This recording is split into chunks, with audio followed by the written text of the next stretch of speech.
গেলে যেরকম যন্ত্রণা হয় সেই রূপ তার যন্ত্রণা হতো। এত তারা কামিনী কাঞ্চনে আসক্ত, তাদের তিনি সহ্য করতে পারতেন না। আবার কিছুজন তাকে প্রণাম করলে তিনি আনন্দ অনুভব করতেন।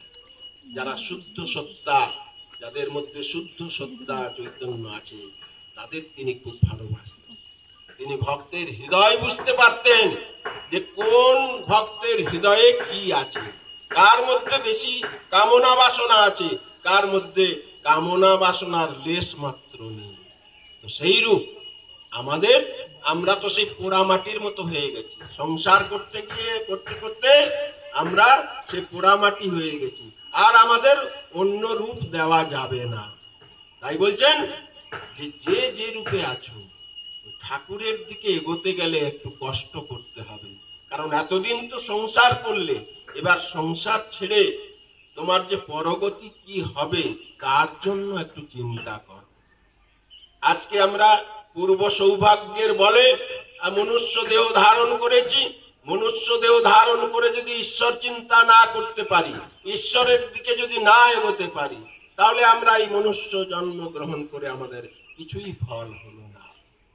সেইরূপ বারবার ঠাকুর বলছেন, এই কথা অমৃতে অমৃত কথায় তিনি বারবার বলছেন যে একটু ঈশ্বরের দিকে এগোতে গেলে একটু কষ্ট করে সাধু সঙ্গ করতে হবে, একটু ব্যাকুল হয়ে প্রার্থনা করতে হবে।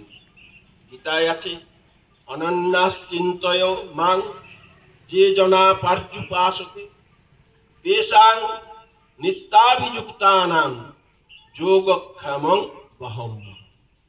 কি বললেন? যিনি অনন্য চিন্তয়া, মানে সর্বদা যিনি তাঁর নাম জপ করছেন, চিন্তা করছেন, তার সবকিছুর ভার ঈশ্বর গ্রহণ করে। অর্জুন মিশ্র গীতা পাঠ করে দেখলেন এটা কি রকম কথা লিখলেন, যে ভক্তের সবকিছু ভার ভগবান গ্রহণ করেন, তিনি সেটাকে কেটে দিলেন। যেখানে বহম্মম মানে বহন করেন, সেটাকে কেটে দিয়ে তিনি লিখলেন দদাম্মহম। দদাম্মহন মানে দান করে।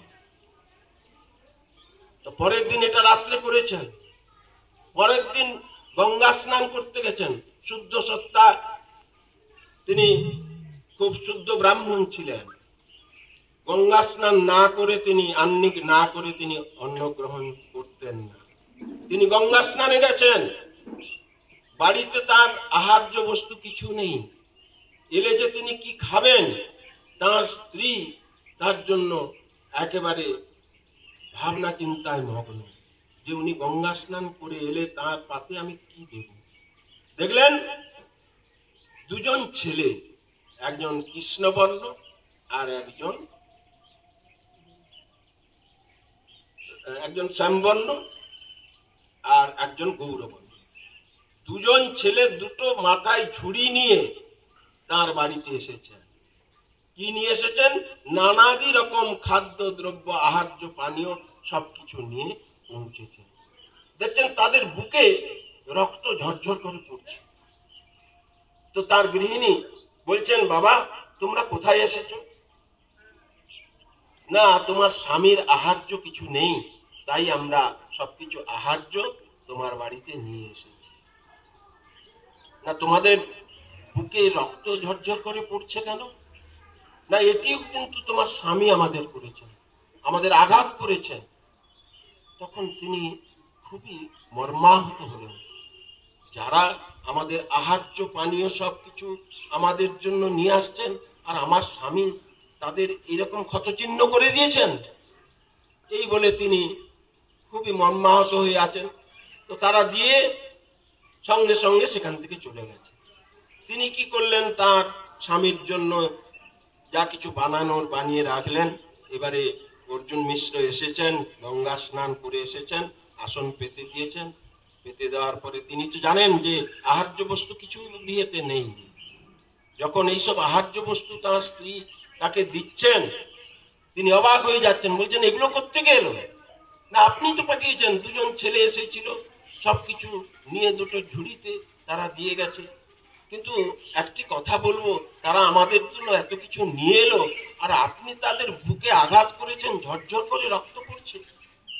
তখন তিনি অবাক হয়ে গেছেন, বলছেন আমি কিভাবে আঘাত করেছি?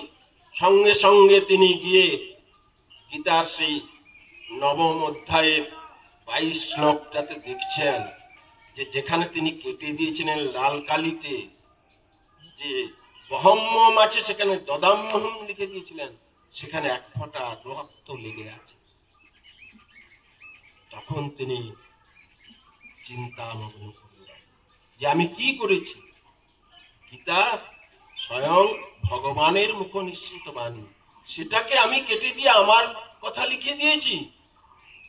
তখন তিনি একেবারে পাগলের মতো হয়ে গেছেন যে আজকে তুমি সৌভাগ্যবতী, তুমি আজকে কৃষ্ণ বলরামের দর্শন পেলে। আমি এতদিন গীতা অধ্যয়ন করে আমি কিন্তু তাদের দর্শন পেলাম। তাই বলছেন যে যে সর্বদা তার চিন্তা করে, তার চিন্তা তিনি করেন, তার ভার তিনি গ্রহণ করেন।